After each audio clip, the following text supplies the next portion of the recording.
Hi children, this lesson is for class 7th state syllabus students. Sir C.V. Raman.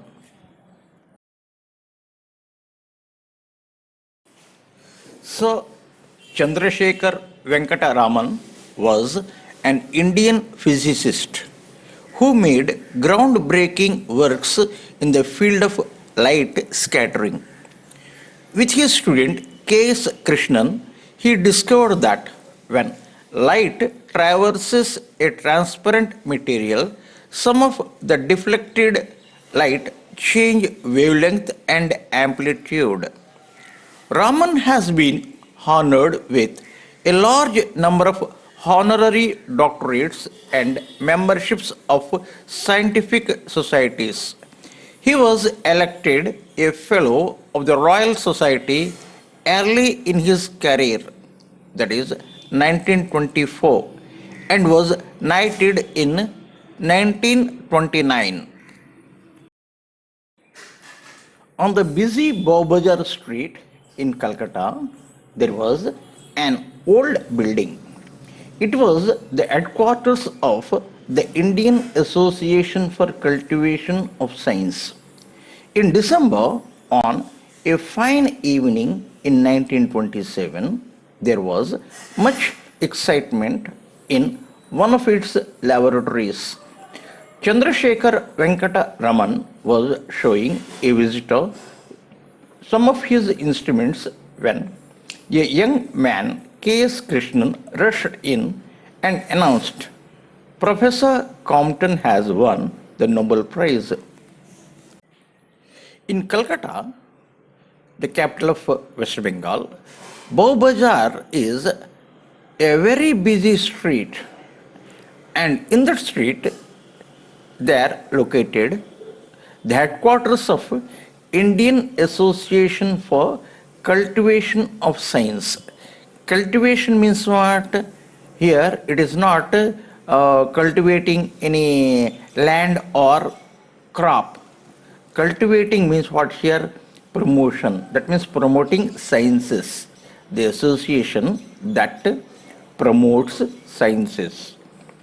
In December, a very fine evening in 1927, when Venkataraman was busily engaged with a visitor showing his instruments in one of the laboratories located in that building, what happened?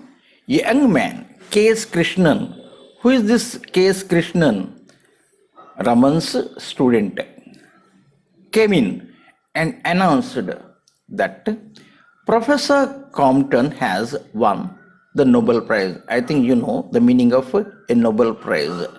A prize will be given with a huge prize money to promote science and other areas.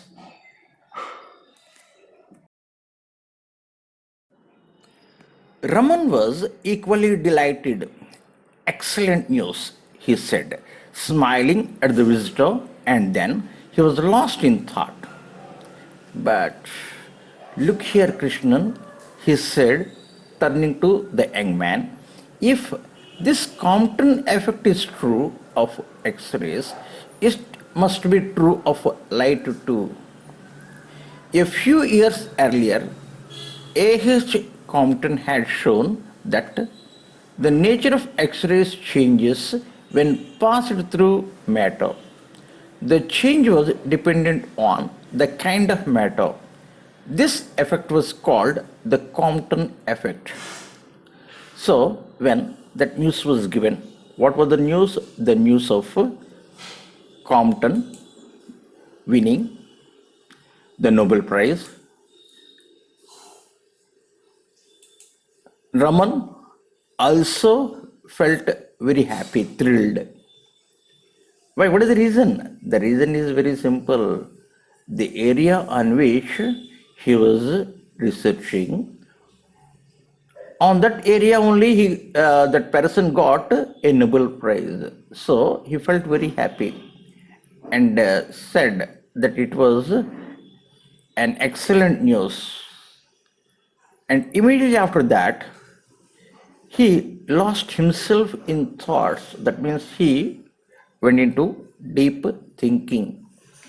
And after a while, he announced, turning towards Krishnan, that if the Compton effect is true of X-rays, then it must be true of light too, because X-rays are nothing but light, related to light only. So actually, what is this Compton effect? The Compton effect is that the nature of X-rays changes when passed through matter, that means any substance. The change was dependent on the kind of matter. This effect was called the Compton effect. So what is the Compton effect? The X-rays, when allowed to pass through any matter, they change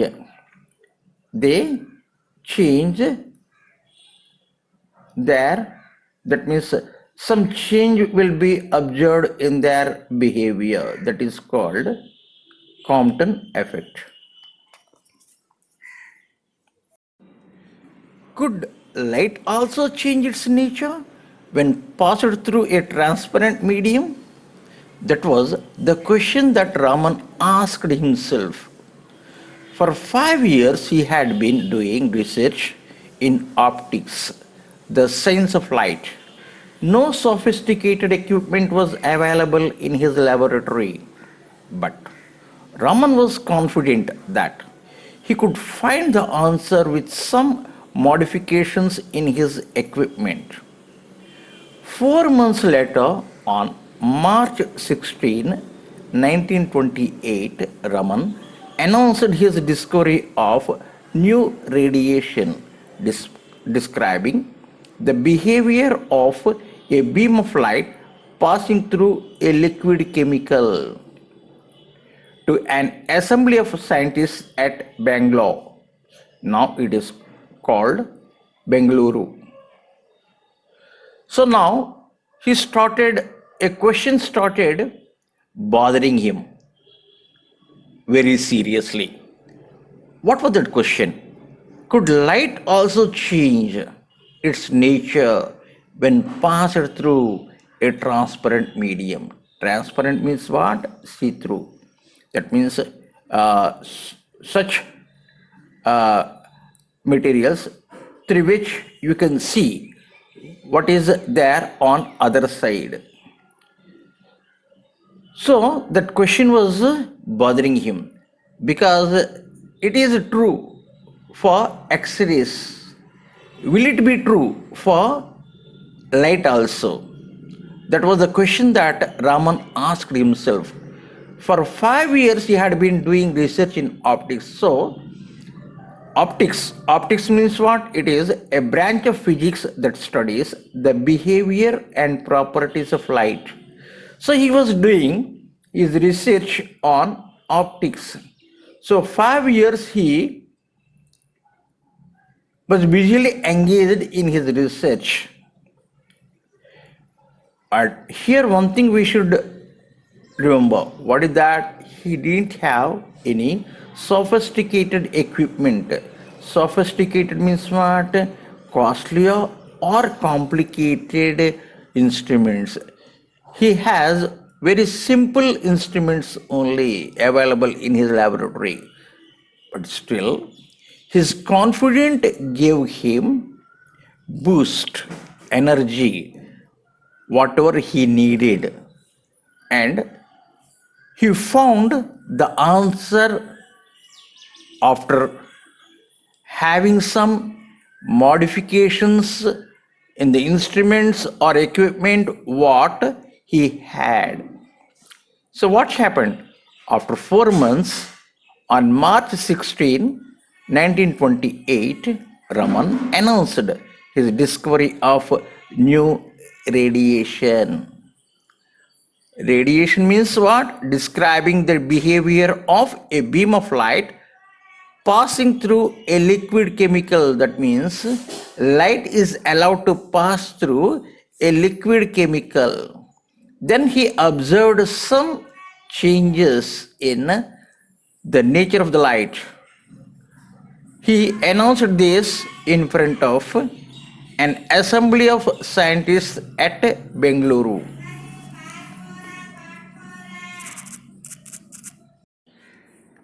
The world hailed the discovery as the Raman effect for scientific research in this country. It was a red letter day. His discovery caught the attention of the world. With equipment worth hardly rupees 200 and limited facilities, Raman was able to make a discovery which won him the Nobel Prize in Physics in 1930. So, after Raman announced his discovery, the complete world appreciated Raman. Hailed means prasansinchadam in Telugu. But what is the reason? The reason is very simple. Raman could do this with the equipment which is not at all sophisticated one. The cost of the equipment was hardly 200 rupees. And second thing, the facilities were also limited for Raman. So that is the reason the entire world appreciated the discovery and started calling that as Raman effect. And this Raman effect won him the Nobel Prize in Physics in 1930. Raman was born on November 7, 1888 at Tiruchirappalli in Tamil Nadu. His father was a college physics teacher. He was a brilliant student right from the start. When Raman passed his matriculation, his parents were keen to send him abroad for higher studies. But on medical grounds, a British surgeon advised them against it, and Raman stayed in the country to do the MA course at Presidency College in Madras, now called Chennai. So, Raman was born on November 7, 1888 at Tiruchirappalli in Tamil Nadu. And Raman's father was a college physics teacher. And from the beginning of his studies, Raman was a very brilliant student. And after passing his matriculation, his parents were very much interested to send him to abroad. That means to foreign countries. What for? To continue his studies there. What is the reason? The reason is very simple. There, opportunities and facilities will be more. But one British surgeon advised Raman's parents that his health condition is not good for him to make a trip, a foreign trip. So that made Raman to continue his studies in Madras. So he did his MA course at Presidency College in Madras. Science had already made an impression on him, and he began to write research papers for science journals. When he was only 19, he became a member of the Indian Association for Cultivation of Science. Meanwhile, respecting his parents' wishes, he took up an administrative job in the finance ministry in Calcutta. His interest in science, however, did not flag. He used to spend his hours of office in the lab of the association working throughout the night. So, science made a very good impression on Raman, and that impression made him to write some research papers. That means whatever the results he found after performing some experiments, he wrote his results and sent for publication so that all the public should come to know about that to some famous science journals. At that time, he was hardly 19 years old when he became a member of the Indian Association for Cultivation of Science. So in the meanwhile, what happened? His parents forced him to take up some job, government job. And in order to respect his parents' wishes, Raman took up an administrative job in the finance ministry in Calcutta. Still, his interest towards science didn't come down. That didn't put any mark on his interest towards science. He used to spend his hours after office in the lab of the association working throughout the night. So after finishing his work at his office, he used to return back to his laboratory, and there he used to conduct his experiments on his interested topic. What is that? Optics. So on that interested topic, he used to conduct his experiments throughout the night. So in his youth, Raman was mainly interested in acoustics, the science of sound. He studied how stringed instruments like the violin and the sitar could produce harmonious music. So when Raman was very young, at the time his interest was mainly on the science of sound.